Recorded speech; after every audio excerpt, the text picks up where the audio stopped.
Yes, nguhaye ikaze rero wowe ukomeje gukunda ibiganiro bya Kigali Channel ukurikirana ama breaking news tugenda tukugezaho ni iby'agaciro cyane ndagushimiye. Uyu munsi rero nkuzaniye inkuru breaking news y'umunyamakuru Mutesi Fiona uzwi nka Fiye ukora kuri televiziyo yitwa Isango Star.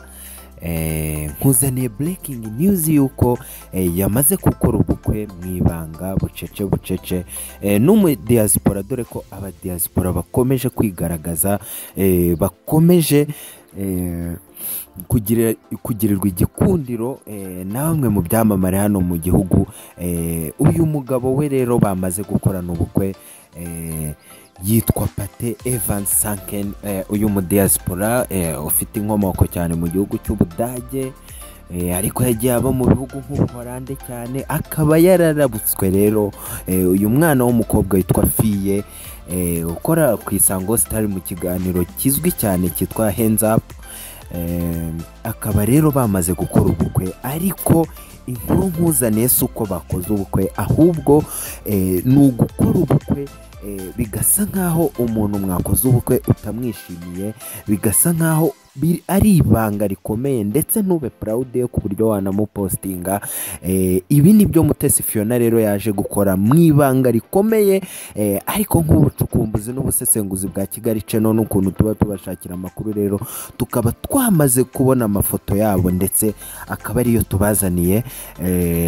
Iyi nkuru rero ribuze no gutungura bamwe barimo na Fiye, uyu munyamakuru w'Isango Star, ndetse wakomeje kubihisha cyane ndetse akanga no gutumira bamwe mu banyamakuru bakorana kugira ngo bataza gushyira iyi nkuru hanze. Bigaragara ko rero atari ubukwe yishimiye, ahubwo hari ikindi ari gutagetinga, hari ikindi ari guteganya, kuko iyo ukoze ubukwe n'umuntu wishimiye muzamarana igihe cyose cy'ubuzima uba usigaranye, bisanguwe proud ye cyane. None rero umuntu w'icyamamare cyangwa umunyamakuru n'ubundi ubusanzwe utangaza amakuru y'abandi, twumva uburyo noneho wakwanga gushyira amakuru ndetse y'ibyishimo yaba kuri wowe ndetse n'umuryango wawe uba wageze ku buryo uyasangiza inshuti zawe. Rero uyu Mutesi Fiona 90 kuri Instagram twamusuye nyuma yuko tumubonye aya makuru, dusanga nta makuru na make yigeze ashyiraho, nta cyabaye. Dusura Facebook page ye dusanga nta cyabaye.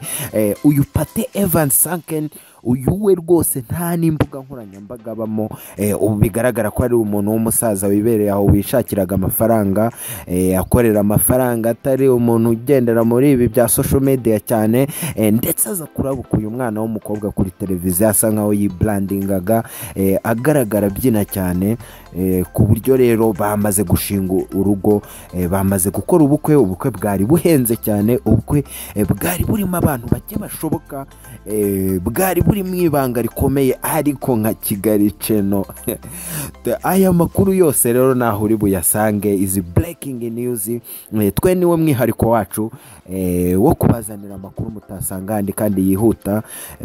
Uyu munyamakuru mwaramukunze namwe, uyu munyamakuru baramujyanye, ndetse amakuru yizewe kandi afatika nuko uyu munyamakuru, kubera uyu mukire wamaze kumurongora wo mu diaspora, ko agomba guhita asezera direct ku gitangazamakuru cyitwa Isango Star.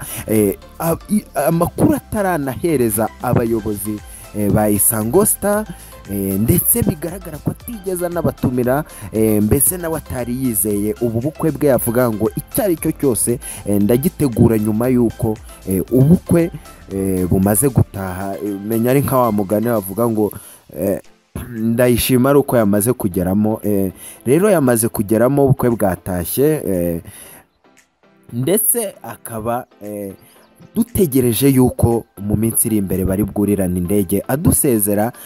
Ndetse ikiganiro twakunze cyane kumubonamo cyitwa The Hands Up kikaba ari bwo kigiye gushakirwa undi mukozi ukijyamo kugira ngo akomeze azibe icyuho cy'uyu munyamakuru witwa Mutesi Fiona uzwi ku izina rya Fiye.